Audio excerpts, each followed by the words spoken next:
All right. Well, welcome everyone officially. Thank you for joining me on this Thursday night. I really appreciate it. It shows you coming in the evening, probably after work or after your day, that you really have an interest in being here and learning more about this topic. So I really appreciate you coming out.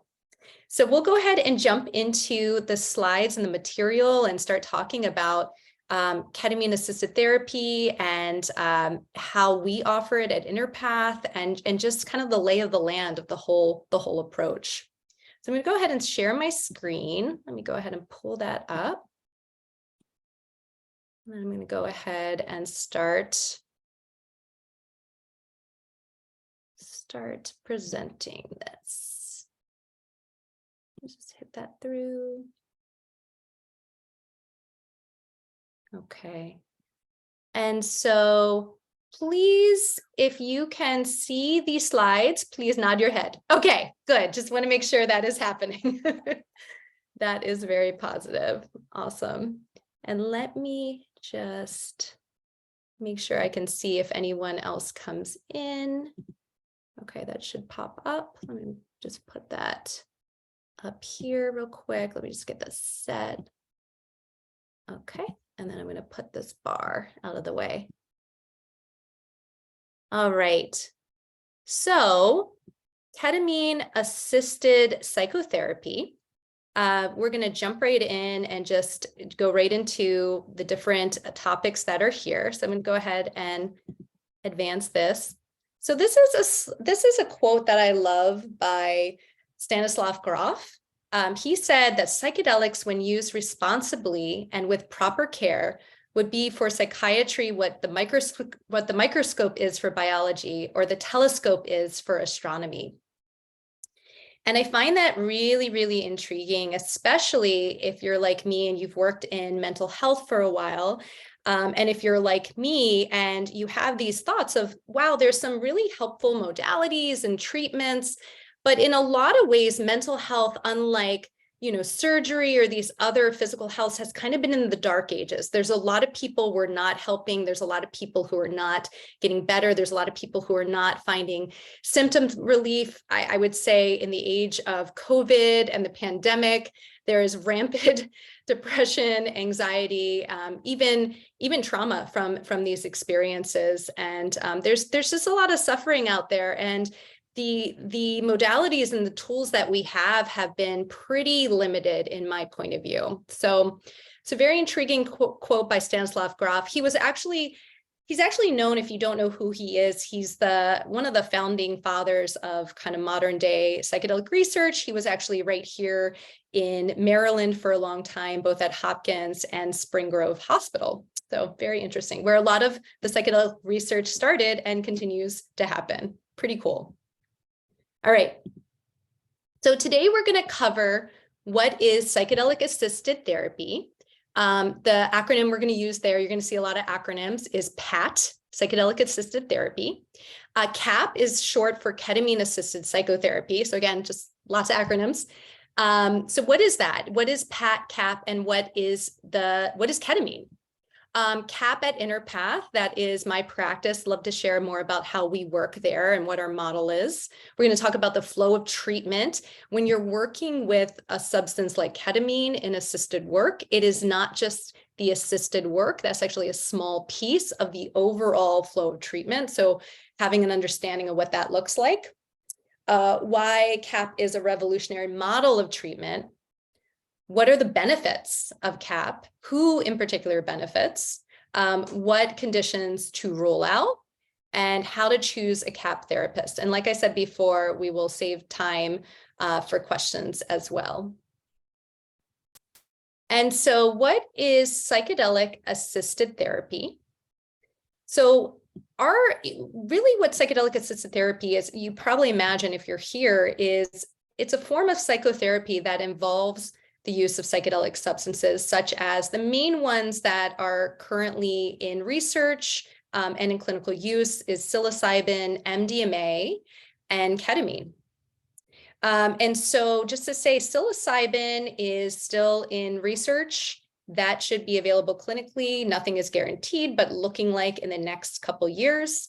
MDMA, still in research, just completed phase 3.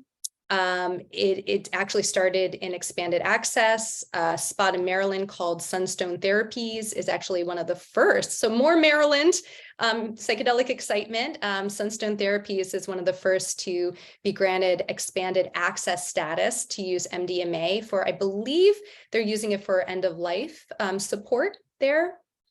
And then ketamine has actually always been in clinical use, and we can talk more about that, but it's just more recently been understood and shown efficacy as a treatment for mental health conditions. So any kind of psychedelic assisted therapy is really involving therapy with the support of a psychedelic substance. Okay, so what is ketamine? Well, ketamine is a very interesting substance. I'm sure everyone's heard about it. It's a name that, you know, it's just around. You might have been given it for different like anesthesia at some point. So ketamine, the history of it is that it was first synthesized in 1962. And just skipping ahead in the bullet points, in 1970, it received US FDA approval for use as an anesthetic and an analgesic, and continues to be used as such. So that's the use that most people understand it to be. At high doses, it actually puts people under as an anesthetic, and it also can dull pain as an analgesic. So it has specifically, it is known as a dissociative, it has dissociative properties. And I feel like when I talk to a lot of people about that, there's a lot of misconception about that, because dissociation very much has pathology associated with it, right? But the way that ketamine acts as a dissociative is actually a benefit of ketamine in the psychedelic space. It actually allows one's awareness, one's consciousness really to be able to kind of separate from the body. And so that people actually begin to experience what it's like to have an experience of pure consciousness, you know, which many people talk about as a highly psychedelic experience. Part of that too, sorry, I'm just going to admit this person. There we go. Welcome. So part of that also allows kind of a separation. If you're familiar with internal family systems, that's a lot of the work I do.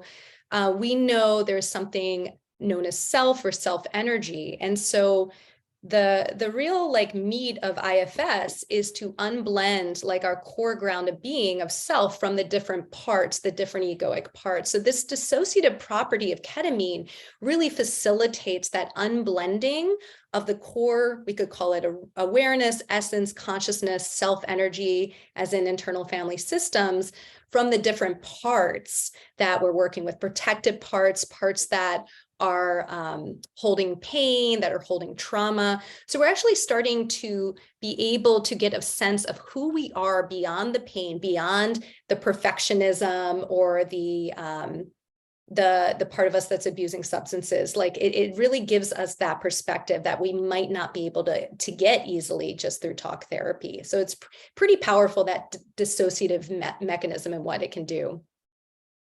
So many people bring up, well, ketamine is not a traditional psychedelic. That is true. It is not a traditional psychedelic. However, in the right dosages, it actually allows for a psychedelic journey, and dosage is key. So it's very important when you're looking to do ketamine assisted work is to look for a place that really has an understanding of dosage, because you know, if you're given too high of a dose of ketamine, you will go into like an anesthetic state. You won't remember. It won't be harmful to you, but it's basically like you won't remember what happened.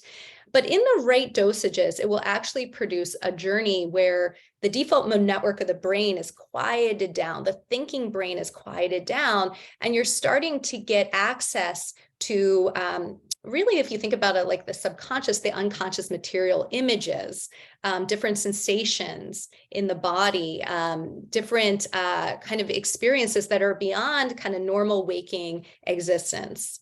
So another way of thinking about what a psychedelic journey occasions is something called a non-ordinary state of consciousness, which in itself is really believed by the folks in the psychedelic assisted world, myself included, to be very healing, just experiencing the non-ordinary states of consciousness. To also say ketamine continues to be a preferred battleground and third world anesthetic due to its safety profile. So unlike other anesthetics, there is no cardiac or respiratory depression that it causes. So it's actually a super safe substance. And along with that, it has been known, like in the Vietnam War times, I believe the Korean War as well, and in some, battle situations as a buddy drug, which just means that a soldier can carry it and administer it to a fellow soldier because it's that safe. All right, so I am going to just jump ahead to the next slide. It is also on the World Health list of essential medicines. So since the 70s, it has been there. Interest in ketamine for mental health conditions such as depression and anxiety began in the early 2000s. Many people were not aware of that then. If someone's been working with ketamine for mental health for 10 or 20 years, they are a rare pioneer in the field. For most, the interest didn't really grow until 2019, when the US FDA approved S-ketamine, which is a patented form of ketamine known as Spravato for treatment-resistant depression. So S-ketamine, just a lot of people ask while we're talking about it, not known to be any more effective than generic ketamine. It's just really, they were able to patent a certain kind. A pharmaceutical company was able to patent that one. So that's when a lot of the interest began, only over the last few years.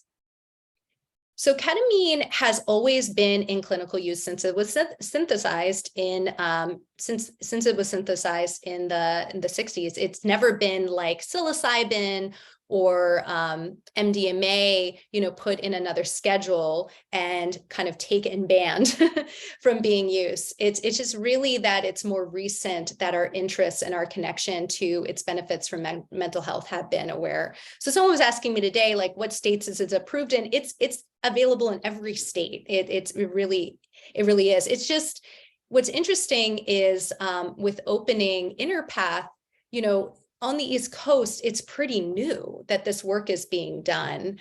There's some places in DC. We're really one of the first in Baltimore. But if you go to the West Coast, if you go to Colorado, if you go to, certain other areas, there are tons of ketamine assisted work being done. For many people, it's a new concept for them. So besides Spravato, it's used off-label for mental health conditions and for ketamine-assisted psychotherapy. So I'm gonna pause just for a moment. I just want to kind of check in and see if there were any questions in the chat. Nope, not yet. Okay, so I'm gonna keep going. All right. So feel free, as I'm going, feel free to add anything that comes to mind in case you might forget it. All right, so let's see. I don't know why this slide is getting cut off at the top a little bit. Trying to think what I have there. Let me see if I can lower it. Nope, it's not seeming to lower. Let me see if I can escape and then let me come back to that real quick. Yeah, that's very weird. Anyway, I will go ahead and come back and present it. So I think what I had written there was ketamine. Yeah, okay, I'm getting it. So it's coming back to me. Ketamine is different from other forms of antidepressant treatments that could take, many days or weeks to have an effect. For many people that actually have treatment-resistant depression or suicidal ideation, the effects can actually start right in the ketamine treatment up to a few days after. So the reduction in symptoms can actually come right away. So this is really powerful for people with suicidal ideation. And for many, the reduction in suicidal thoughts can happen almost immediately. And so that is itself revolutionary. There is not other treatments that have shown that kind of efficacy. So really, really a big deal. So very different in that way, in that immediate potential effect on people who are really struggling. And ketamine seems to really benefit those who struggle the most, who have treatment-resistant depression. And if you're not familiar with what that means, it actually means that someone has tried 2 or more treatments. So it might be 2 or more medications. It might be an antidepressant. They've tried some kind of therapy as well, and they've gotten no relief of their depression symptoms. So we then deem it treatment resistant. The treatments are not working. And so ketamine is amazingly effective for treatment resistant depression. So some of the harder depressions to treat. It also is also very effective for suicidal ideation, which is huge. So something else to know about it is there's a wide range of ways that it could be administered. The one that many people are familiar with is IV. That's often how it's still administered in the US, through IV infusion clinics where people are hooked up, to an IV type of setting. There's also intramuscular injection. There is subcutaneous and oral. So these are sublingual, these are all oral methods of absorption. There's intranasal, that is Spravato, there's a nasal spray that allows it. So we could, if you have any questions about that, I can talk more. There's very different effects with the different routes of administration. There's reasons for each that are pros and cons. So I'm happy to talk and dive into that more if you have questions about that. One thing that's really neat about ketamine is, besides esketamine, it's a generic substance. So the actual ketamine is very affordable, which is lovely, especially with, the cost of psychedelic assisted therapies and where they're thought to be. Accessibility is such a key issue here. So really cool that the actual substance of ketamine is very affordable. So I just kind of cut some results of 2 studies here of ketamine. So one study, this was from the Washington Post. This was last year in September. There's been a lot out on ketamine. What they were talking about in is that 72% of the patients in this study saw improvement in their mood. They were depressed patients, and 38% were totally symptom-free after 10 treatments of ketamine. So it's pretty wild stuff. From another study, this is a smaller study. I think it was 94 participants who were healthcare workers that had both depression and PTSD. And after, it was, I believe, a 10-week program that involved talk therapy. In that time, there were 3 ketamine-assisted therapy group sessions. And at the end of that, 86% of those diagnosed with PTSD no longer met the criteria for PTSD. So pretty wild statistics. These are, I've got another person, I'm just going to admit them. Welcome. These are pretty, they catch my attention, these kind of studies. The thing is that many of them are small. So that is something that we're looking at, is how to keep expanding the research and the understanding. This is ultimately very, very new work in our field. All right. So how is ketamine-assisted therapy, psychotherapy, different from other forms of psychedelic-assisted therapy? So I just want to share, my personal interest in ketamine-assisted therapy came a little bit later than the other psychedelics. I was very aware of the studies at Hopkins with psilocybin, and I was blown away by what was being done there. About 10 years ago, I became a integration therapist that, a lot of the participants, after they were in the research at Hopkins, were referred to for ongoing integration. So I started this work about really over a decade ago of helping people to integrate their psychedelic experiences. And I was blown away by what was happening. So as soon as I was able, I got trained in psilocybin assisted therapy. And then soon after that, got trained in MDMA assisted therapy. And what I found was, which I imagine if anyone's here who's gotten trained in either one of those, unless you're willing to do underground work, which many people are, and it's a beautiful thing, thank goodness, I was not. And it was very hard because you're trained and you're excited about these modalities. And then you're like, okay, the research is there, but I'm not legally allowed to offer these kind of therapies. And how frustrating is that? Because I'm meeting with people who are really suffering. I really believe these therapies could benefit. And so stuck in this conundrum. So I had a colleague come to me, and he had worked for MindBloom for a while. If you know MindBloom, it's an online, you probably have seen ads for it. It's an online ketamine therapy kind of service. They mail you the ketamine, you do the therapy virtually. So he said, Lauren, like, you're not giving ketamine a chance, like, look into ketamine. Ketamine it's quite healing. It's quite amazing, like, really trust. And he's someone I really trusted. So I started looking into ketamine. I was kind of blown away by the research I was reading, by hearing other people's stories. And so then I, really connected together. Ketamine is available now. So I thought, well, let me get trained in that. I can start offering ketamine.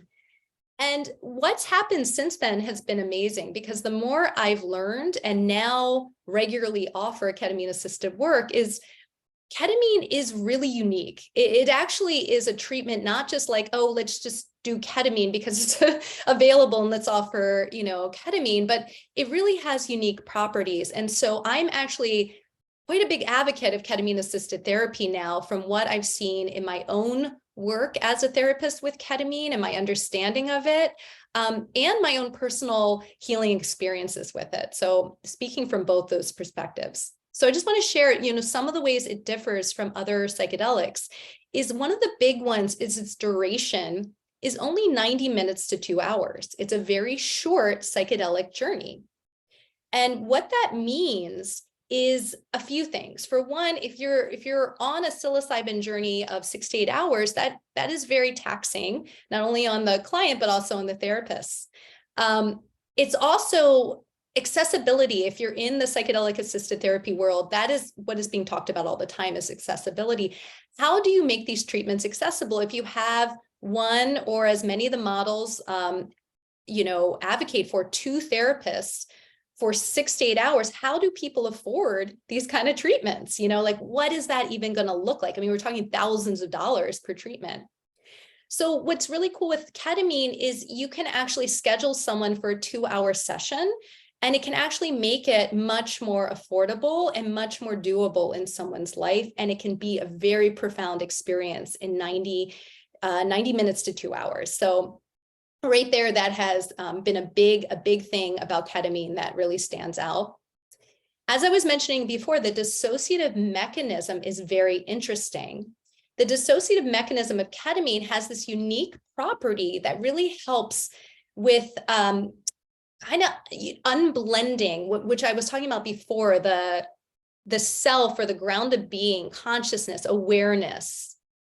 This ability to really unblend that from the parts of us that are holding trauma, the parts of us that are stuck in these protective roles, so we can really work with that. It really allows that process to happen in this really profound way. So it's really powerful when combined with modalities like internal family systems or parts work. It's pretty profound in that way. The other thing that I have not heard many people talk about, but I can talk about this through my own experience as a CAP therapist, is one thing that it does that to me is so interesting is it seems to have this ability to allow people to separate, even the word dissociate, from the body. And again, that would seem like that's not good. That's not the direction we want to go. But similar, I think about it almost if you were an astronaut and you went to the moon. You're completely removed from the earth. It's all you've ever known. You're on the moon, and then you're looking at the earth. I'm just going to meet this person. Hello and welcome. So you're on the moon, you're looking at the earth, and you're just like, oh my goodness, I live on that planet. Why do we ever have war? I know many astronauts, there's many quotes about this, have talked about this. There's just this whole different perspective of Earth. So then you come back to Earth, and you have a very different experience on the planet once you've seen it from that perspective.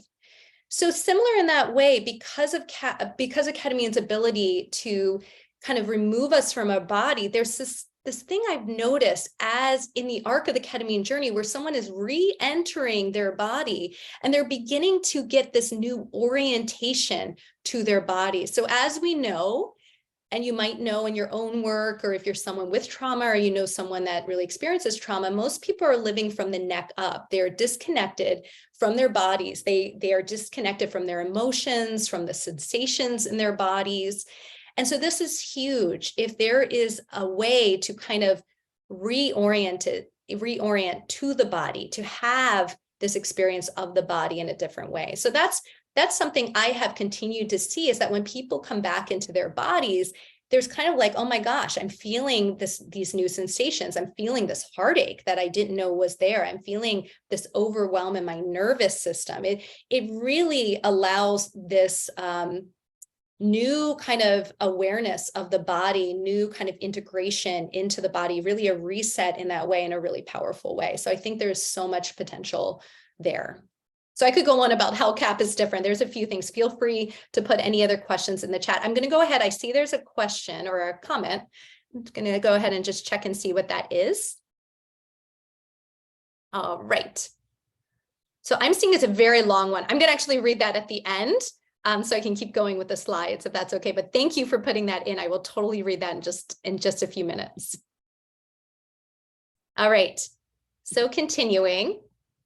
So I just want to speak a little bit about ketamine-assisted therapy at my practice at InnerPath, how we offer it. But really what I'm trying to talk about here is how I feel a little biased when I say this, but to me, how good, let's see, not even the word good, how effective, safe, just effective and safe CAP could be offered anywhere, really, and things to look out for. So ketamine-assisted psychotherapy, and really any assisted work, psychedelic assisted work, is really based on the premise that we all have something, and this is my term for it, an embodied intuitive intelligence. Many other schools talk about the inner wise healer. It's really this inner wise healing ability that's within all of us. In internal family systems, it's self-energy. So we have this kind of grounded being that knows how to heal us. So a way of thinking about this would be, on the physical level, if you got a really bad cut or wound on your arm, you might go to the doctor and they might clean out all the dirt from it, and they might, put a bandage on it, but they're not actually doing anything to heal the wound. Only your body, the wisdom of your body, can heal that wound, right? There's no other way. You can't speed that healing. It comes from the intelligence of the body. Well, similar in that way, on a psycho-emotional, spiritual level, we have this inner wise healing intelligence that knows how to heal us. And psychedelic assisted therapies operate from this premise that if we can move out of the way the things that are blocking the natural healing process, our system knows how to heal. Our system is inherently intelligent and knows what to do. So coming from that perspective, any form of CAP or psychedelic assisted therapy really should be led by the client's inner directed knowing, inner wise healer. And so this is really important that it comes from a client-centered, directed approach rather than the therapist.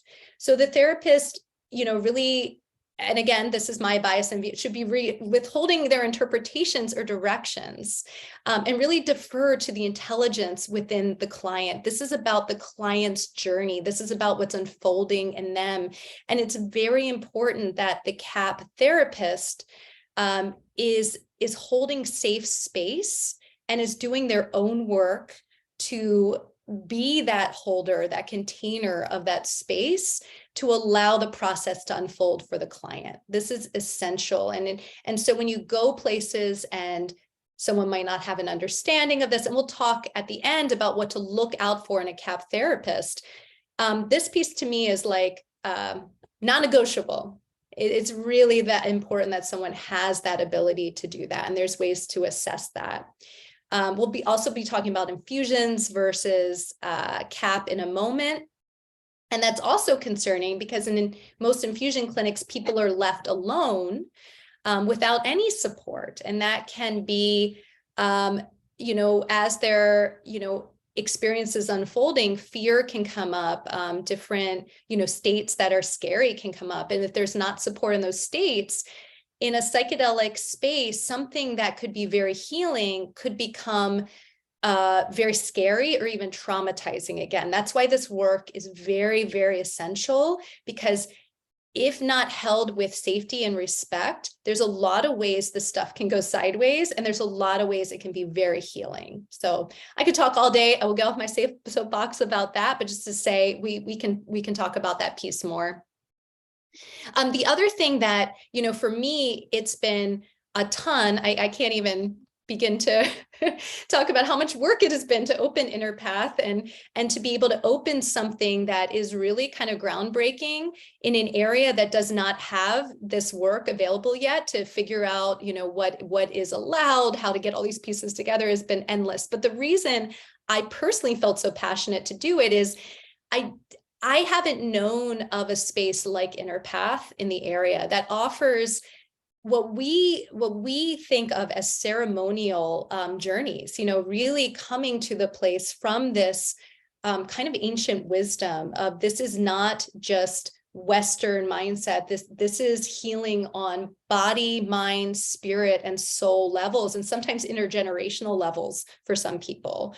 So this is big work. And how do you combine that level of understanding in an above ground safe setting, involving a doctor, involving, all those pieces, so that this work is legal, it's clinical, and there is medical attention and safety brought to it? How do we combine both? So that's what we really care about at Inner Path. And so another way of thinking about it is, we think about it as merging the science with the spirit.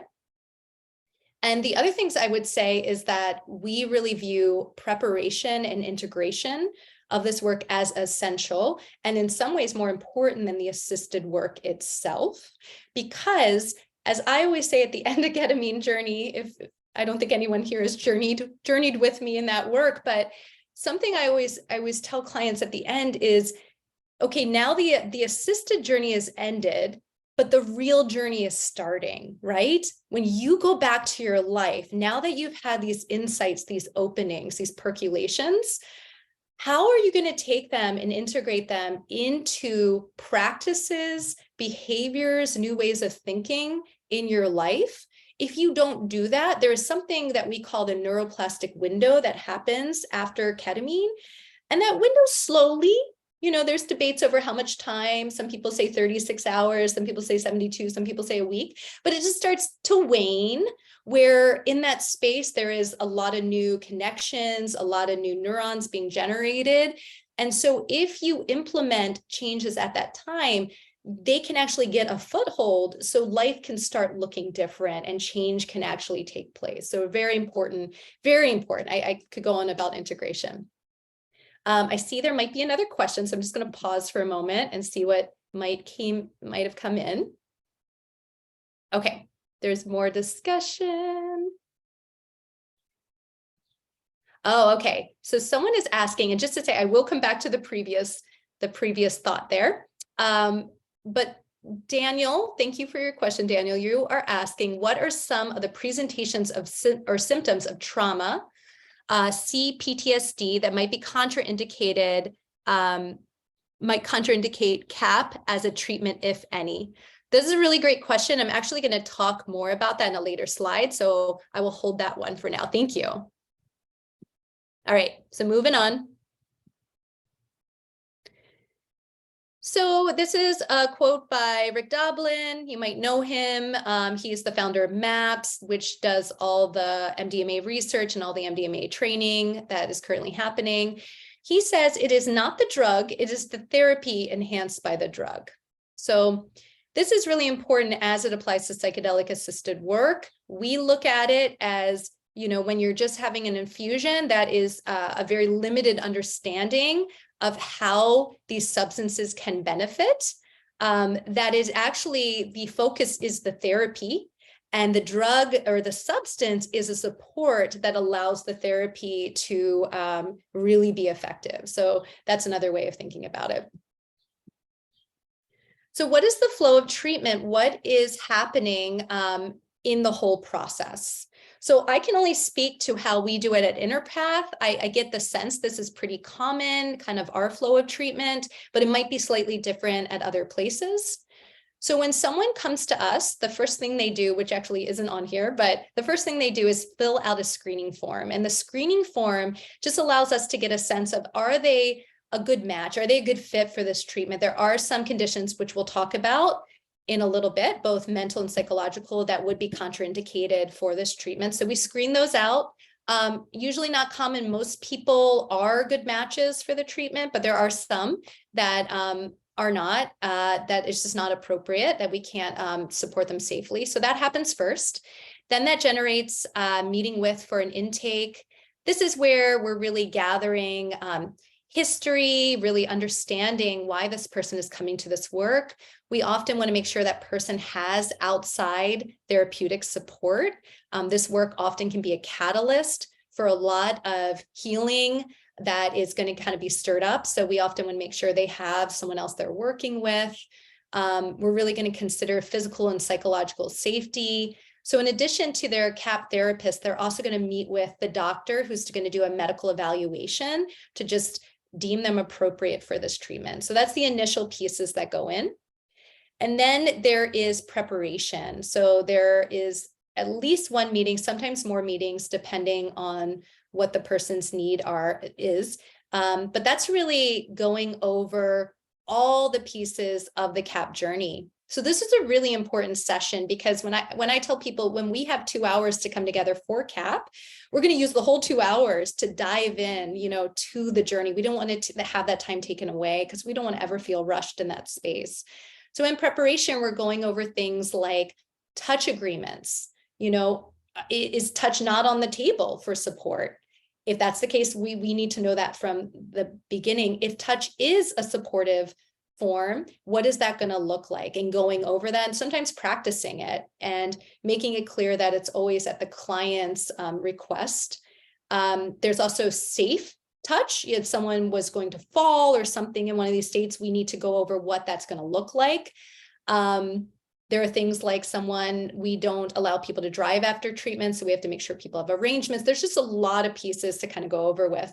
And then there's all the pieces of, what do you want the journey to look like? This is really the collaborative approach. Some people are really coming and it's really more of an inner journey, and then we kind of process and integrate as they're kind of coming out of the journey. For other people, we're doing more of a lower dose, a psycholytic dose. And we're actually using modalities like internal family systems. We're actually doing parts work. We might be doing somatic type of work. We even on some occasions use EMDR, eye movement desensitization and reprocessing. So this is all established. What are we doing? Are we combining a modality? What's happening in that way? This is also a time to talk about expectations. Expectations can really get in the way of a really powerful journey. Like I tell people, whatever you expect it to be, it is never going to be that. So we have to work with expectations from the beginning, because those can really get in the way. And rapport is huge. So if you don't feel safe or comfortable with your CAP therapist, the journey is not going to go deep. You're going to stay surface. Your system is going to take that in. It's really important that you feel that level of rapport and safety with the person you're working with before you enter the CAP space. And then from there, we go into the assisted work. We call those the dosing sessions. The number of treatments depends on the person. Many people often do 3 to 6 treatments, just something in that range. It's usually like some kind of series. That's a big question I often get asked, like, what is the right amount of treatments? Really the research and the understanding is all over the place. So I come more from the school of letting someone experience a ketamine journey. And from there, they can often see how this modality can benefit them. And then we can collaboratively create a plan from there. But I think it's very hard to determine the amount of treatments without someone actually experiencing it. And to me, that is a little bit of like a top-down approach from the therapist to the client. I really want it to be collaborative, that the client has say. And I don't think they really can have say until they know what the treatment can bring. So we often have them have a treatment, and then from there to really have the understanding of how it imagine it will unfold as far as the number of treatments. So those happen. In between each treatment, we try and have an integration session. We really recommend having it together with your CAP therapist, although this could also happen with a personal therapist. If the personal therapist is supportive and has an understanding of the work, that is totally fine as well. And then even as someone kind of ends their treatment cycle, many people come back for what we call a booster session. So they might be doing really well for a while, and then, there's something that comes back. It might be like kind of an old pattern, or there's this kind of new thing that's come in their life, and they know how to work with this modality as a tool. So we'll often see someone a month, 3 months, 6 months later coming back for a booster session. So that's often kind of how the flow goes. Feel free to ask me any questions about that flow of treatment. I see something in the chat. I'm just going to check and see what that is. Okay. So Matthew asks, is MDMA-assisted therapy also an option, or are there future plans to offer MDMA-assisted therapy? Great question. So MDMA-assisted therapy is still in still in research. And I was saying before that there is it's just starting to move in expanded access. So there's one place in Maryland, Sunstone Therapies, that's offering it, but it's specifically, I believe, to end of life clients that are dealing with end of life. So the answer is no, it is not currently being offered in clinical use. However, we believe it should be available in about the next year. And at InnerPath, we've kind of set the groundwork and the structure, the infrastructure to bring MDMA on as soon as it's available. I'm personally trained in MDMA-assisted therapy and very excited to use it when it is available in about hopefully a year. So hopefully that helps. But yeah, we're very excited to bring that one in as well. All right. So ketamine infusions versus ketamine-assisted therapy. This I have to admit, as I'm looking at my slides, this is a very biased slide because I have some issues with straight ketamine infusions, if you couldn't tell already. My main issue with ketamine infusions is I've just heard some really bad stories. There was an article, I believe it was in the New York Times or the Washington Post. It was a really well-known article that was like, I heard great things about ketamine, and then I went on this terror journey or something. And it was someone who, really didn't get the support they needed during their ketamine treatments. And so, ketamine can really activate a lot of states that when we're not used to these non-ordinary states, they can often be very scary, for the person at first. Like, what am I experiencing? I'm trying to orient. And if you're left in a room alone, that can be, it can be very scary, and it can be re-traumatizing. And for many people, right, like many people, their trauma was experienced alone. That's often how trauma is experienced. They were alone, or after the experience, they were not joined. They were not supported by other people. So to have this kind of material come up and then have no one there, to me, is very concerning, right? So just to say, in a CAP session, the therapist is there the whole time. They're not running off to check their notes or anything else. They're there sitting, a couple of feet from you, ready to be of support, at any moment. And that is a huge difference. So support, that is also a piece of safety. I had a client that they were ringing the bell for a person in an infusion. They weren't coming. They were trying to like unhook their IV to go to the bathroom. So there's concerns about that as well, being left in these states. I also believe that people are going to go deeper in their journey, in their experience, when they're partnered by a skilled CAP therapist. And then, of course, there's therapy. There is no therapy being provided if there is not a therapist there. So very, very different approach. All right. So talking about CAP as a revolutionary model of treatment. So ketamine itself is providing a lot of, really phenomenal results. Even with infusions, it shows, great benefit. However, to me, the revolutionary model approach is combining ketamine with other modalities. That is something that is brand new to mental health, and it's very, very, very exciting. So, just to come back to Rick Doblin quote, yeah, the focus is not that, the substance is just going to heal you like mad. It's going to be the support that's going to allow these processes to unfold in a different way. And so for many people, what they find in talk therapy is they might be spending years just trying to kind of like move through their defenses and kind of open up. And what these substances, especially, ketamine, can really help with is just the softening of those defensive protective structures to really allow the therapy to just move instead of kind of, there are parts that are kind of like, I want, I want to open up, but I don't, and I'm scared. And this kind of like, stuck positions that we get in.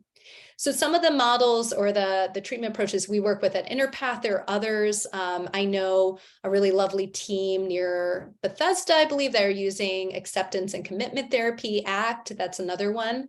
But at Interpath, we work with internal family systems. Richard Schwartz, the founder of Internal Family Systems, is a big believer in ketamine-assisted therapy and actually teaches on some of the trainings.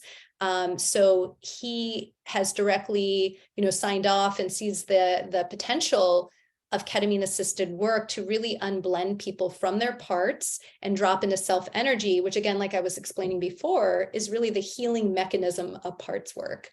And so ketamine seems to naturally allow this unblending to happen, which is really powerful. Somatic therapy, there's this greater access to the body. I was talking about that re-entry that happens from the dissociative mechanism. So there's a lot of work that can happen on the somatic level. And then many people are familiar with EMDR, eye movement desensitization and reprocessing, that can be really helpful when working with traumatic memories. So when you're doing something like EMDR, you're giving a very low dose of ketamine that still allows a person to have access to their cognitions. They're able to think clearly. But what it does is just facilitates, it just kind of quiets down the very kind of active sense of self, or the default mode network, which we'll talk about in a minute, to allow the processing to really kind of move through in a more seamless way that can be really powerful.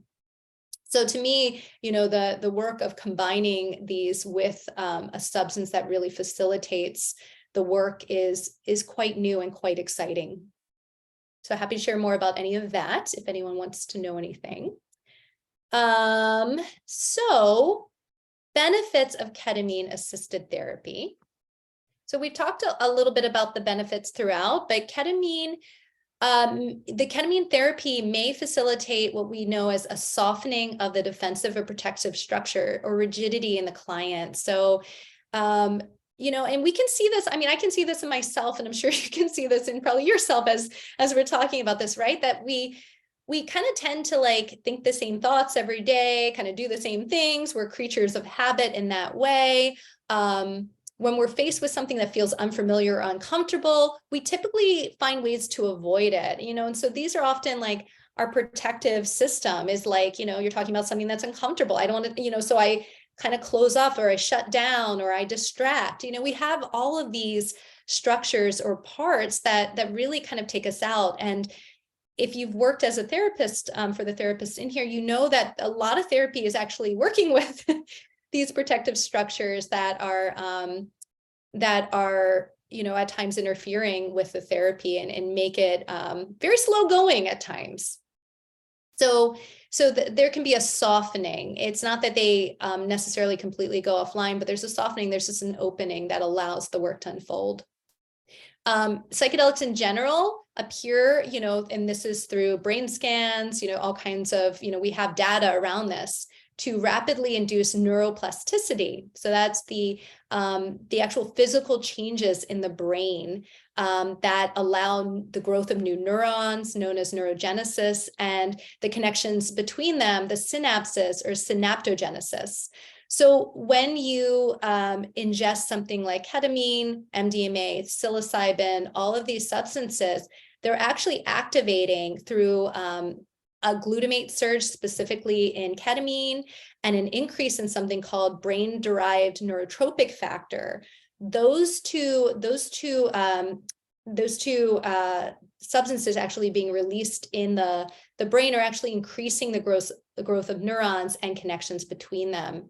So this is huge. So there's new thoughts that are possible, new things that kind of were offline, are making new connections again. There's so much potential.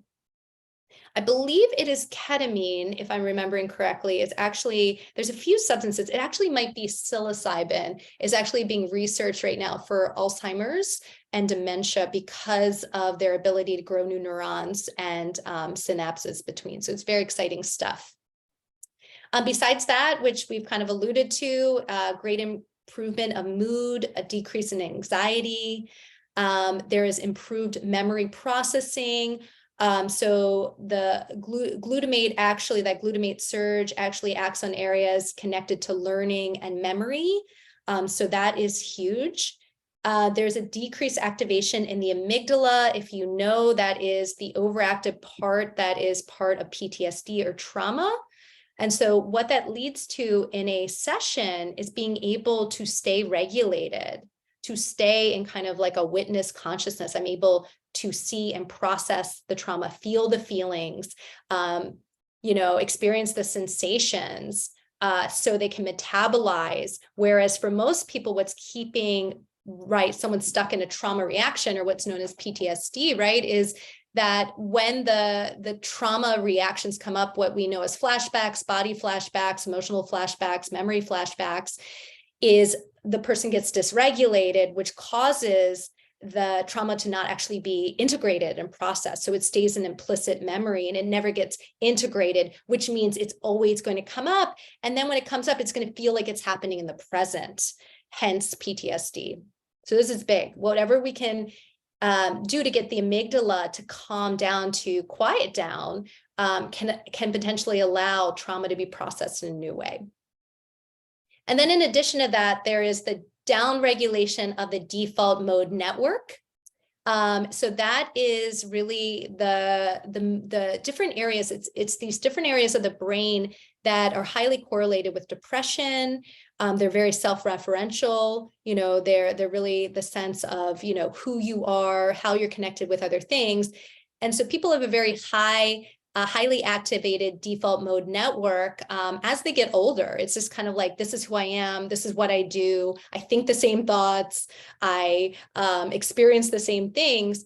Children actually have they have a very underactive default mode network, and they think very novel thoughts and have different novel experiences. They see the potential of who they are, their very present moment. Default mode network activation is very much it leads the person to being the past or the future, not so present oriented. So in a ketamine experience, that is downregulated. The person comes fully into presence and actually gets to know themselves beyond these limited ways we think of ourselves. So really, really powerful stuff there. Okay, I'm seeing something in the chat. I'm just going to peek at that real quick. Ooh, good question. Are you treating adolescents with CAP at InnerPath? So we, this is kind of like one of those things where that was not like, we didn't go into this work being like, we're going to have a specialty with young people, but we have been asked to work with people under the age of 18. And so we will on a case-by-case basis. There's a lot of different factors that go into that parents are highly involved, caregivers are highly involved in that level of treatment. But we have worked with, I wouldn't say adolescents, but teenagers, 16, 17-year-olds. So definitely potential with that age group for sure. And we are open to it. There's just not much research out, on the developing brain of adolescents. So we're very cautious of doing this kind of work as you go down, too young. But yeah, I mean, we're definitely very focused on staying up on the research and seeing what could be beneficial for folks as well. So hope that answers your question. All right. So what conditions can benefit from CAP? So some of the main ones here, and this is not an exhaustive list, but some of kind of the main ones that we work with and that are known to be a benefit are, a big one is depression, suicidal ideation, trauma, anxiety, life-threatening illnesses, end of life. And then this is not a DSM diagnosis, but it's the main one I see is just being stuck. When people are, that's when people ask me, what does ketamine really help ketamine work? And I think of when people are stuck, like they've tried many things, They are kind of either stuck in the same way of thinking, they're stuck in the same relationship, they can't get out of it, they're stuck in the same job, but they can't seem to make a change. They have all these things they want to do, but they can't seem to start them. This kind of situation is where I see CAP work really helping. And that might lead to depression or anxiety, but there's really kind of this root of just being stuck, of just not being able to make progress in life. Addictive behaviors, there is definitely, concern of how you want to treat someone with ketamine, because you don't want to treat someone with an active addiction necessarily, because and without proper care, because ketamine could become an addictive substance for that person. Anything, right, that makes you feel lessens your pain, makes you feel good, we could develop an addiction too. And so someone already has an addictive, they're kind of inactive addiction. We are very cautious about that. We will work with people who are in recovery. Ketamine work can actually be really powerful for people in recovery. But even as I say this, there's a researcher in Russia, Krupitsky is their name, and they've done a lot of work with alcoholism, active alcoholism, and treating active alcoholism with ketamine, and have actually had pretty amazing results. So there's still potential for active addiction as well. We just choose to not work with that directly. Also obsessive compulsive disorder, maladaptive behaviors, and psychospiritual growth. So just to say, with psychedelic assisted therapy and ketamine assisted therapy, we are such a pathology oriented culture, in a lot of ways, that we think of these things like, how can it benefit depression? How can it benefit anxiety? And that is wonderful. But I definitely come from the thought too of, you don't have to have a diagnosis to benefit from psychedelic assisted therapy, right? Like, you can be someone who wants to actually have growth of your, on your personal journey that can be quite powerful. And so I'm a big advocate of just getting more out of the model that these therapies can only benefit people who have something to recover from or to treat a pathology, and that actually any of us can benefit from psychospiritual growth, and that these processes can be used for that, and to create, a really healthy culture, which in my view, we are not currently. There's a lot going on. This way of thinking of getting out of just pathology is very important. So I just want to throw that out there too. All right, so what conditions to rule out? So we have here both some physical conditions and some mental health conditions. So a big one is hypertension that's untreated, anything related to high blood pressure or the heart that is untreated or of concern. We are not going to work with someone with ketamine in that way. Any arrhythmias that are concerning. We also don't work with pregnancy. It is not known how ketamine affects pregnancy. There's not research done on that. So we choose to just safety to not involve a growing fetus in this work. Thyroid disease that's untreated can be of concern.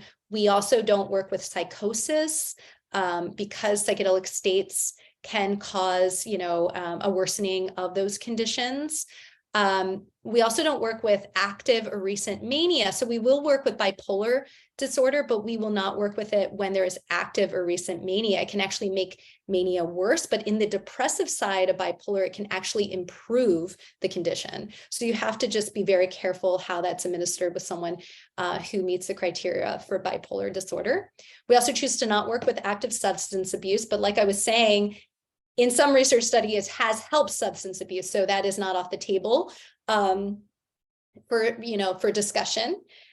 With the question before, there was that question about can ketamine assisted therapy be appropriate for CPTSD, these kind of complex trauma conditions. So we are very cautious with severe trauma. So we would, at InterPath, we would just want to know more. I would personally just want to know a lot more, and I would want to make sure that person has a lot of outside supports. And I would want to make sure that person has done a lot of work leading up to ketamine assisted therapy. It's not necessarily, in fact, a lot of people I work with in the ketamine space have complex trauma histories. It's just that they're in a very stable place with that. They know how to work with dysregulation. They've done a lot of the primary work to be able to kind of go in these spaces. And then they have a lot of wraparound support to allow the treatment to be safe. But it's really an individual basis. It's really something that I believe any good CAP therapist would ask questions about and want to know. And then also caution with sleep apnea. That's also something that we would just want to know about. We have worked with people that, for instance, have sleep apnea. We would just want a doctor's, sign off on that. Okay, so moving on. So we are almost done and almost going to get to discussion and question periods, or a little bit of a question period. So hang on for, I believe, one more slide. But this came up, I think, when I was sharing about this webinar, someone brought up like this, like, how do you choose like a good CAP therapist or a good program? What do you want to look out for? And so that got me thinking, and this is what I came up with as my personal answer. I'm sure there's more thought on this, but just kind of putting out what came to me. A big one is that the person has training specifically in psychedelic assisted therapies. And if they're working with ketamine, they really need to have some training specifically in ketamine work, ketamine assisted therapy. When people ask about how do you choose what psychedelic to, is good for my condition or this condition, or what are the differences and is there differences? To me, like the phrase that comes to mind is always same, but different. They take you into the same type of non-ordinary state experience, but each one has unique properties, unique mechanisms. So you'd want to make sure to work with someone that understands the unique mechanisms of ketamine.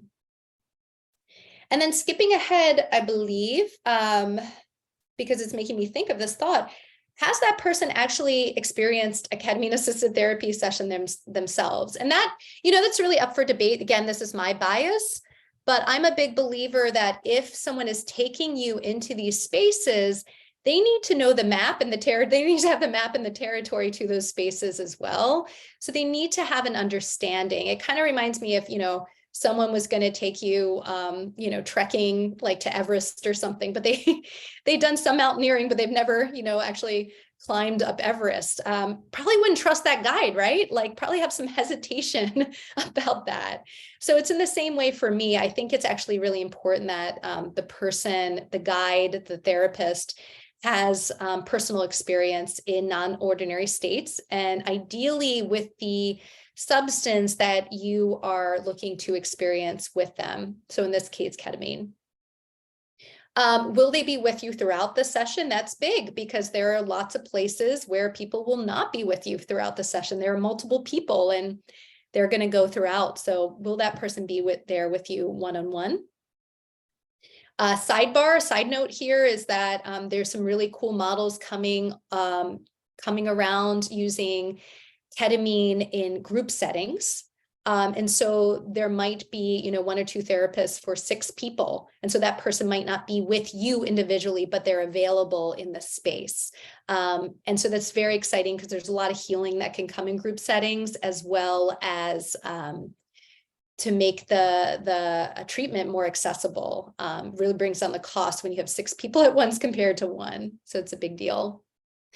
And so do they have training in trauma-informed care? I added this personally because I'm a big believer in this. I think if you're a human on the earth in 2023, you've experienced trauma at some level, right? And so you don't know, even if that's not your intention coming into the ketamine space, you don't know if your trauma, if your adverse experiences are going to appear. Does that person know how to hold space for those kind of processes to come up? Would they get overwhelmed if you were dysregulated, if you were, having really strong processes, emotions? Can they hold space for that? That is very, very key. So you want to have an understanding of that. A big thing is, do you feel safe with that person? If you don't feel safe with them, this work is not going to go very deep. It's going to stay very surface. And then, you're not going to get the benefit you need out of it. And then do they come from a holistic perspective? So for me, adding this is really this thought, like I was saying before, that this kind of work is so much more than like talk therapy, where, they might be holding space on a cognitive level or even a cognitive emotional level. When you're in the ketamine space, you are opening all the levels, all the parts of a person. So, you're holding space on a, mental, physical, emotional, spiritual level. And so the person really needs to have comfort and an understanding of a being on all those levels. And like I was alluding to before, which I have seen very, very often, that sometimes intergenerational material can come in even beyond this person's life and body. So there's all kinds of things that happen in the ketamine space that are not so familiar in a normal kind of ordinary state of consciousness, that you really want to make sure the person is open to, they're non-judgmental, and they're going to hold space and go with whatever comes up, because that's going to be really key. And then, do they allow your input in designing the CAP session and protocol? So this might be where I might differ from some other CAP therapists, in that, again, I'm not going to tell someone how many sessions to have. I really want to know, once they've experienced a ketamine session, what they think about how this is working for them. I want their input, because their wisdom is so important to me. I also want their perspective on how they want the treatment to go. I often tell clients, like, the ketamine space is such a cool space. This is such a cool opportunity. It's really, really special to be with someone in this safe space where you can just enter this non-ordinary state. So what do they want to see happen? And I tell people, if there is singing that needs to come out, if their body wants to move, if they want, if they want to do some kind of processing, like we talked before, they just want to be quiet and really like have space. What do they want to see happen? What do they think would most benefit them? And so to me, like, having a CAP therapist that really understands the importance of collaboration is very, very key. And that, to me, that part of the treatment is really key. It's not just the inner-directed approach, the client-centered approach during the dosing session. The client-centered approach is really throughout the whole treatment. And so this is really coming from the client as the expert of themselves, their mind, their mental health, their being. And that's really what we want to come together as. And if someone has trauma in their past, they've experienced the opposite. They've experienced often something being done to them, someone telling them what needs to be done, some violation of their own self and their being. And so to me, like, what is reparative is that they really have agency and wisdom throughout this. So whoever or however you go about this work, you want to work with someone that values that, first and foremost, is really key. So I believe that is all my slides. Let me see. Yes. So this is just a slide sharing more. This is the center that I co-founded with Eleanor Bramwell as my partner. Inner Path, we're in Baltimore. Right now we do ketamine assisted work in all the ways I just talked about. We will be expanding that to MDMA and psilocybin assisted therapy when they are in clinical use. In the meantime, though, we offer ketamine-assisted therapy as well as microdose coaching. And many people who are doing microdose coaching are microdosing psilocybin. We are not administering that due to the legality, but we are supporting people in that journey because we are big believers in microdosing as well.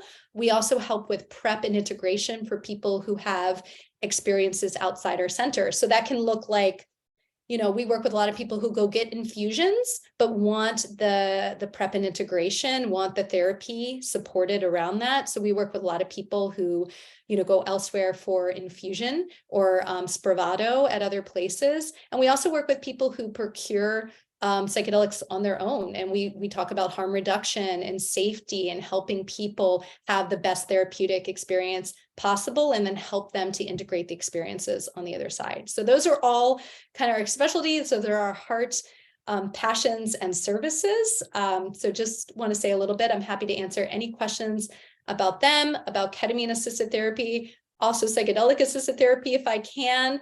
I'm going to get out of the slides and bring us into being together out of this shared video space. There we go. So yeah, so I would love to take this time to just answer any questions. It's a small group of us, so I'm just so happy for you guys to like unmute and talk. I'd love to hear your voice. I'd love to not hear my voice for a few minutes. Ugh. But as you guys might be thinking of questions, I'm going to go back and look at this longer question by Sean. So I'm just going to read it out loud. That's going to help me to focus. So my name is Sean Rose. I'm a clinical herbalist and death doula focused on integrative mental health, living in Baltimore, working throughout Central Maryland. Very cool. I'm currently in the process of being onboarded with Sunstone, neat, as a sitter, observer for some other studies. Very cool. Just wondering if there were any similar opportunities open for non-licensed individuals with clinical experience closer to home here in Baltimore. Also curious to build a referral network for my clients who need a little more help than just herbs or traditional pharmaceuticals that might provide. And what sort of ways are there for low-income people to access CAP or other psychedelic assisted therapies? Thanks for putting this together. You are welcome. So this is several questions. So let me just look back at them real quick. Okay. Also curious to build it. Okay. So yeah, okay. So let me just get out of that for a moment. Yeah, so it's a good question for closer opportunities. I'm trying to think. I don't know of any. That is something that we would be open to at Interpath in the future. It's not something that we have set up now. Right now, we are just really focused on trying to get other clinicians trained in CAP because, right now we do have a wait list. I have been the only CAP therapist seeing everyone at the clinic. So we are very much looking to train other people. But once we do that, we would definitely be open to other opportunities. So we should definitely stay in touch. And then as far as you were asking, I'm already forgetting the other parts of it. Let me look back. Extra wordy. Yes. The low income. Let me get to that one real quick. So that is a bit, that's a big thing. That's a big concern, many of us is like how to make these treatments affordable for low income. And it's something that in any talk I do comes up as part of the discussion. And thank goodness, I'm so glad people are asking these questions and having these contemplations. And in the psychedelic assisted therapy space, it's something that is constantly being brought up, and it warms my heart that it is. So I would say, there is at least one practitioner I know that does some pro bono work. And so if someone had someone that needed that kind of work, they're trained in CAP. They're not with us at Interpath, but I could definitely like refer if someone wants to, just reach out to me separately. At Interpath, our focus is, since we're new, we started in December, so we're really focused right now on making our business, just survive, just be, first like that piece of like paying the bills and, making sure it is sustainable. And then a big focus of ours is we've chosen, and I think it'll continue to be our choice, to not take insurance because there's a lot of issues with insurance. But what we're really hoping to do is start to apply for grants so that we can actually, fund people pro bono at the center. And there is funding in Baltimore City for trauma work and trauma, support in that way. So there is definitely potential there. So that is something that is on our minds, very dear to our hearts, and that we're going to keep exploring and talking about. But if you have anyone in the meantime, feel free to reach out to me. If I can connect them to someone that could, work in that way, I'm happy to. The other thing I will say is that we have an intern starting in the fall who will be able to provide low cost CAP. This intern. I actually saw her on the call earlier. I don't think she's here anymore, but she actually worked for the Hopkins studies for several years as, in assisted work with psilocybin. So she actually has more experience in the assisted spaces than most therapists trained in this work at this point. So beginning in the fall, we will have, reduced income availability with that person on our team. So just to say that as well. And Sean, did you have another part of your question? It was something about referral network. Is there something that I can answer around that? I basically just wanted to say, hi, I'm someone from outside of the licensed therapy structure, and I work a lot with mental health clients. It's why I got into herbalism, to support my own mental health. So I just wanted to say hello, and I want to build a referral network of therapists who are doing this kind of work, especially just because having worked, with psychedelics on my own here and there, just understanding the power of how rapidly they can bring about change for somebody. So I just wanted to say, put that out there. Thank you. Thank you. Thanks for putting it in your voice. You it's mentioned much more powerful than reading the comment. Thank you for sharing that. Of course. And you had also mentioned there's another practice in Bethesda that does this work with an ACT model. My partner is a mental health counselor in the ACT model that works with those people. So that's how I'm in this world. So anyway, just looking to dive deeper. Very neat. Very cool. Yes, so many connections. I feel like if you're connected to this work, we know each other, or we're one off from each other. So Sean, feel free to reach out to me after this call. I'm happy to set up a coffee talk with you and to connect. A big passion of mine, just to say, side note, is end of life. I actually have worked with several people in hospice setting, offering ketamine assisted, where I've gone and done that work with them, and it has been life-changing. It's been some of the most powerful experiences that I've ever had. So I am very, very interested in that work and talking further. Thanks for sharing. I'd love to connect more. All right. So anyone else? Yeah, please ask me. I love to talk. I love to, discuss any of this. There's no wrong questions or unimportant questions. Any thoughts you have or questions, would love to hear. Lauren, it would be helpful for you to talk about what form of ketamine that you offer at the clinic. Is it IM? Is it sublingual? Is it IV? Yeah, good. This is a very good question, because like I was saying before, there's all these routes of administration, and I was alluding that there can be different benefits, pros and cons with all of them. So we have chosen to offer at InnerPath two forms. One is lozenges, which is an oral. It's absorbed through the kind of the mouth, the gums, all of that. And the nice thing about the oral is that there's not a need for a medical doctor there. So it's very easy for scheduling. The client actually self-administers. We actually don't administer. They're mailed the prescription and they bring it to the session. And then the client self-administers, and we hold the space for the therapy. And so we really like that route. And then the other route we offer is intramuscular injection that is administered by our doctor on staff, Dr. Randy Whips.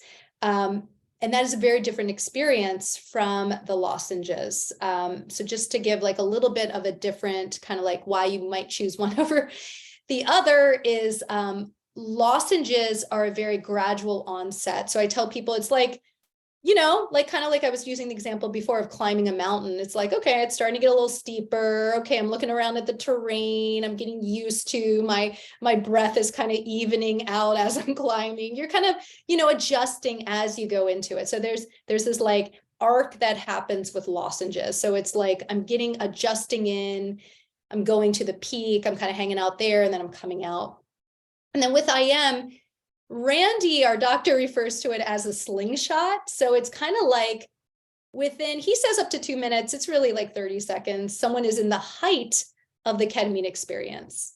And so this can be really good, especially for people with really kind of active overthinking brains, where they haven't had an experience of just getting out of their brain with IM. If they want and to have that experience, they can definitely get out of their thinking brain like that. And it's a very powerful experience. And then they're in the height of it, and then we're coming out, and it's a very gradual, and then we're integrating as they're coming out. So those are the two we've chosen. We have chosen not to go with IV. The reason we don't go with IV is because to offer IV, you have to have a medicalized room. There's actually a lot of like requirements, like the kind of floor you have, the kind of table the client's on. And we've chosen to like design a more kind of comfortable home environment. So clients are in rooms with couches and like low lighting and candles and things like that, that aren't possible in a medical kind of more like sterilized setting. The benefit though of IV, just to say, is IV you can start and stop. So if the dosage is a little too high, you have the ability to kind of titrate it during. And if someone was having experience they did not want to be in or like, you can actually stop the experience. With lozenges or IM, once you have put those in your body, you are on a journey. So that is a difference. The other thing I will say, a benefit of IM is our doctor usually offers a lower dose. So someone has that experience, and then they have the option of a booster within 10 to 15 minutes to kind of bring them to where they want. So there is some adjusting with IM that's not possible in lozenges. So that's a long explanation, but those are the two that we find work really well in our setting. So thanks for the question, Sue. Good to see you here. Thank you. Yeah. Yeah, it's good to know the differences in the delivery. It really is. It really is. Because it is a very different experience. Again, it's like same, but very different at the same time. Well, and I think too, it for people who are just starting out on this work, ketamine is often the gateway because it's legal and accessible, and there are clinics like yours where people can go, above ground and, but there's a lot to consider being new. There's a lot of information 100%. that's needed. So yeah, these kinds of things, they're really good to know. Yeah. It's a lot. It is a lot to consider. And for many, it's new. It's like a new understanding for many of us. So yeah, anyone else? I'd love to hear some other voices, even if you just want to say hi or say anything you got out of this talk or anything that's you're still curious about. Happy to answer.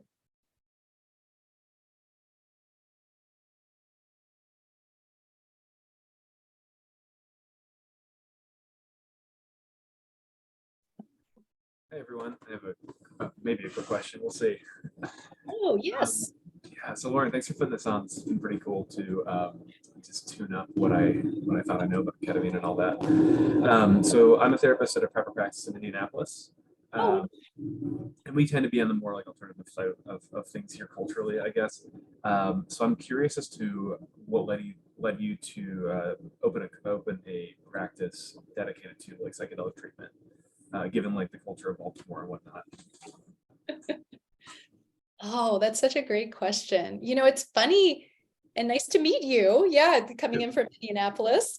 It's really funny you asked me that question because there is someone I'm going to be on this podcast, and it's quite a large podcast. So this guy is kind of preparing me, and he asked me that question about 2 hours before I jumped on this call. So I was thinking about it. Yeah, gosh, I'm trying to keep it brief. So I personally have very much benefited from psychedelics. And so for me, it's very personal. I don't think I would be the person I am. I don't think I would think the ways I do. I don't think I would have access to my heart in the way I have without my personal experiences with psychedelics. So, I've gone into this work very much from like, this is my heart passion. This is the work I want to do, almost to the point of like, when you feel like, wow, this is why I'm here on this earth at this time to be part of this, so to me, it's like in my bones, it just feels so essential. And then the thing I would say about that is I've worked in specifically the trauma field. I worked in domestic violence a long time. I've worked with a lot of people who have a lot of traumas upon traumas. And when I was a new therapist, I didn't really know how to help them. I didn't really know what to do. I would talk to them, I would listen to them. And then they would feel supported and some things would be helpful, but that they really weren't healing like at a root level. And so, I really started a search of like, what is effective? Like, what are the things that are effective, and found lots of great modalities that I still use, EMDR, IFS, somatic techniques, all of those. But even with those, there's still, I feel like there's something missing. And there's potential. And I don't think psychedelic therapy is for everyone. I'm not a proponent in that way, but I think when it is when it can benefit, it is a powerful healing agent. Something like with the quote I gave at the beginning, like something that can change this field. I'm originally from Baltimore. I love Baltimore. It is a very special place to me. There is obviously, if you live here, there's a ton of trauma. If you don't live here, there's a ton of trauma. So that is my passion. I was like, how do we open up something that can really offer healing at a deeper level, and how can I offer myself and my services in that way? And so that's kind of how it led me here. And life just like presents opportunities, and they just kind of came together, and here I am. So yeah, I think that's the best way I could answer it. So thank you so much for sharing that. Find myself in a similar stream going in that direction, hopefully. Yeah, that's awesome. Very neat. Yeah, wonderful. Of course, I'm happy to share. Well, I know we're 2 minutes over, but just want to see if there's any last burning questions. Here is a question. Where did you? Well, I take lots of naps, so I don't need any training there. But CAP, yes. So the training that I did was through an organization called Prati, Prati, and they are in Colorado. Like near Fort Collins is usually where their trainings are. They're one of the top ones. They're really kind of the main ones that have been around is the Ketamine Training Center, Fluence, Polaris, Prati are some of the big ones. There's a lot of other small ones that are popping up that are doing great work too. So definitely recommend Prati. I'm also on faculty for a training. It'll be the first in like the Mid-Atlantic area at the level it is. It's called DMV KTC is the website, dmvktc.com, I believe. So like the DMV area Ketamine Training Center is what it's called. And what I love about the training that we're devising is we're integrating IFS work, group work, ACT, Temple and Miranda Morris from Bethesda are coming to teach CAP and ACT. We have a psychodrama person coming. So there's a lot of like really interesting supportive modalities. And so in that training, you would learn how to integrate those modalities. Whereas Prati, we didn't really do that. It was more like a basic training in CAP. What is happening? Well, unfortunately, in about a week and a half. So I don't think it would be possible to sign up for the next one. It's in May 20th. It might be. You could always reach out and ask if you have that kind of flexibility. But I believe they're offering it again in the fall as well. So there will be other opportunities. Is this their first cohort, or they've been around for a while? This will be the first. Mhm. But it's a really great team. It's founded by a psychiatric nurse practitioner who's been doing CAP for about 10 years. She's one of like the pioneers in the field, Scarlett Fannin, and then a medical doctor, a psychiatrist, Dennis Glick, who is really well known in the psychedelic assisted. I see lots of head shaking. He's one of the founders of this program. Okay. So it's going to be. I know what it is. Okay. Yep. I guess I didn't know the name of it. Or Yes. Thank you. That's the one. Yep, of course. Good to see you. Good to see you. So any last burning questions before we? I have another question. It's more for somebody who just asked for this. Yes. Autism. Does your clinic work with autism and ketamine? Yeah.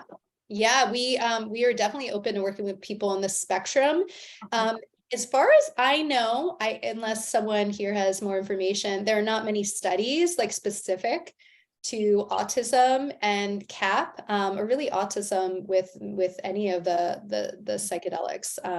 That's a kind of, I did read that there are some psilocybin studies coming together in that way of people in the spectrum.